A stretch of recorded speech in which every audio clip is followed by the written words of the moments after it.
Hello indie game fans, new announcements and trailers are beginning to roll in as we kick off the year, where I have a selection of very interesting games in this video if I do say so myself. Let's begin with OVERLORD Escape from NAZARICK, a pixel art Metroidvania that is based on a very popular anime series which makes it not so indie, but it's still interesting to see people try to make licensed titles that actually put in the effort.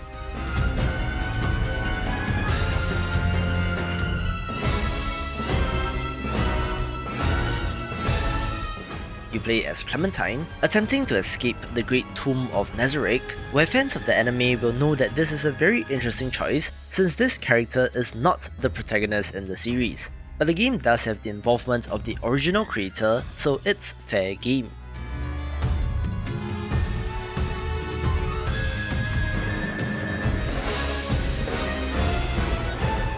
Perhaps we will end up with a Delit in Wonder Labyrinth kind of situation with this, so fingers crossed this turns out well.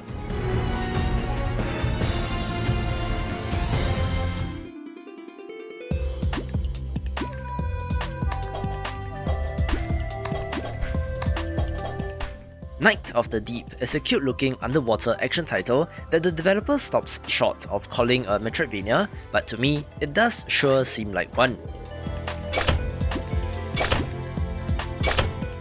This, interestingly enough, combines fish out of water platforming areas with the underwater traversal and action, which is something that I have not thought of, so kudos to the developer for the idea.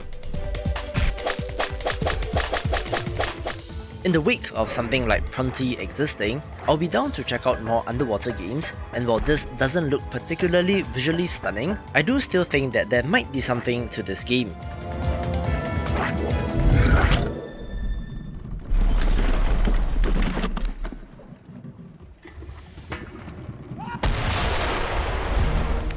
Another nautical-themed title of interest is Sailor's Age of Corsairs, an open-world sandbox management game where you choose and play your role in the golden age of piracy, sailing the high seas and getting into all sorts of adventures.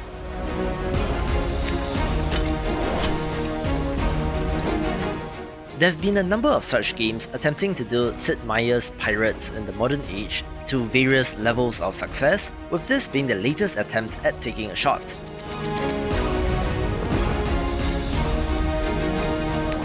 It's not just pirates, however, since you can simply be a merchant trying to make a profit, or even join one of the colonial powers and fight for their gold, with naval combat, trading, management and exploration, and some decent 3D visuals as well.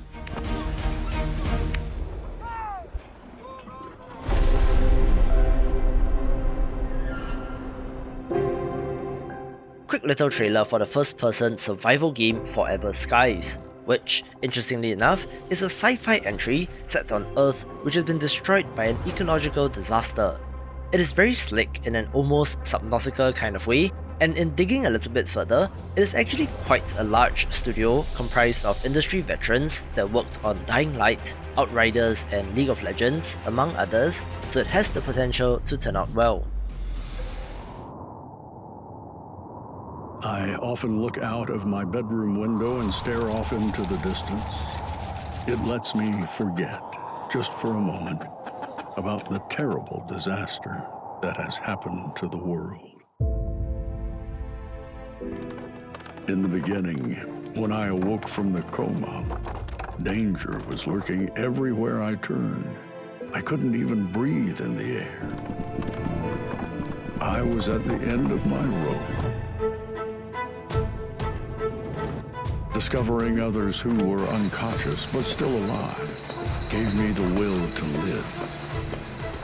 Everyone was facing this disaster together.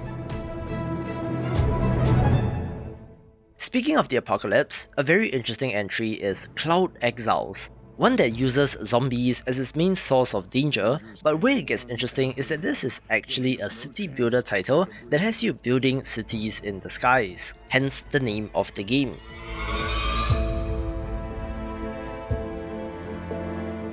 We had to do our best to move forward, but we were standing over the abyss.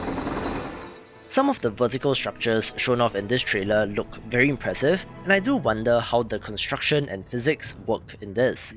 Research and technology is a critical part of the game as you build a sanctuary in the skies, but in addition to the ever-present threat of zombies, there is a mist that will render humans comatose when breathed in.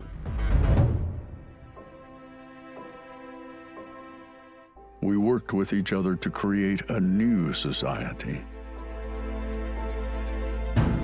Today, a new homeland has been built on top of the ruins of what used to be. In the long run, I don't know how much of a threat the zombies will pose in this game if they're able to ride up on your elevators and to destroy your outpost, but for a city builder simulation title, it sure seems like a fascinating entry. But there are still many unknowns waiting for us out there.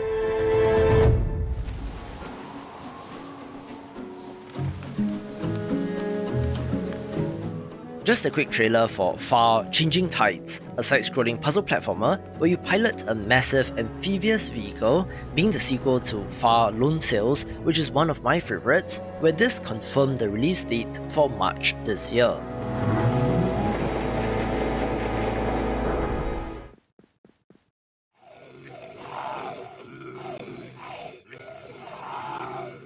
I do love my Diablo-style action RPGs, where the top-down pixel art versions do get some flack as compared to the more polished-looking isometric 3D entries, but regardless, I want to give a very special mention to Singularity Dungeon. The inspiration of this game is pretty clear, especially with how the health and mana are displayed, with a variety of loot, character classes, skills, and so on to keep you playing. The bar in this sub-genre is pretty high, with excellent games like Chronicron and The Slawmancer, so let's see how this measures up when it releases later this year. We aren't designed to live forever.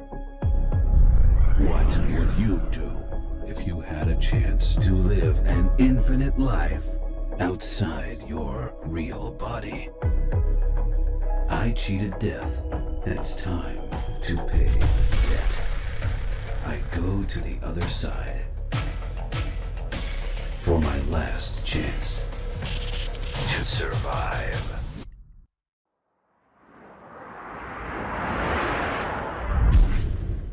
A gorgeous-looking title that mixes quite a number of genres is Interlayer, a survival base builder action RPG where you explore a procedurally generated area known as the Interlayer, a realm between two universes, gathering resources, fighting enemies, and uncovering ancient secrets.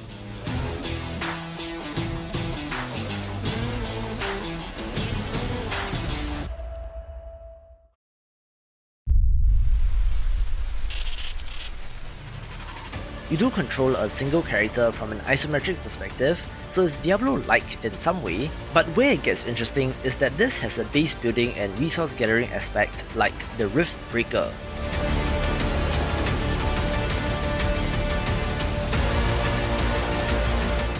If you are thinking, this game would be fun with friends, the developers have read your mind with up to 4-player co-op, so the combination of all of the above does make this have potential, so onto the wishlist it goes for me.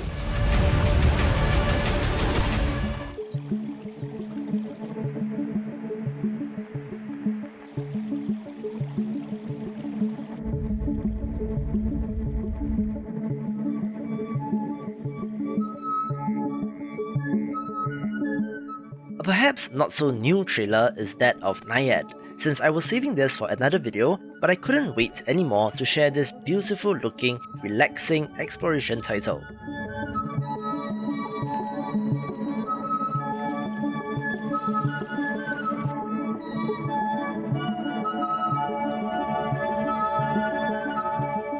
A Naiad, if you're not familiar, is a nymph from Greek mythology that loves to frequent areas of flowing fresh water, where you play as such a creature living in the river, swimming up and down and interacting with the flora and fauna in the process.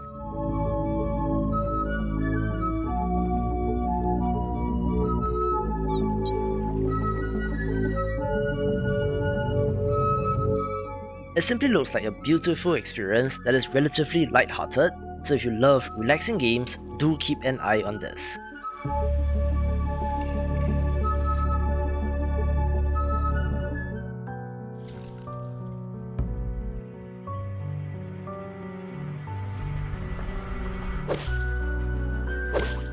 Chiaroscuro is a gorgeous looking Metroidvania entry that I've had my eye on for quite a while, and while many people have been knocking this as a Hollow Knight clone, I've been giving the developer the benefit of the doubt, but even I think that the opening seconds of this trailer are a little too similar in terms of music and vibe.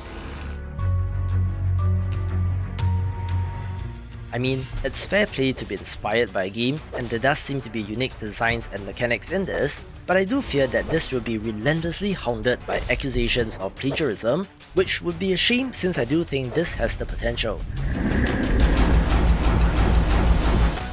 Not sure what else can be done at this stage in development, but it's still something that I'm interested in, taking the #1 spot.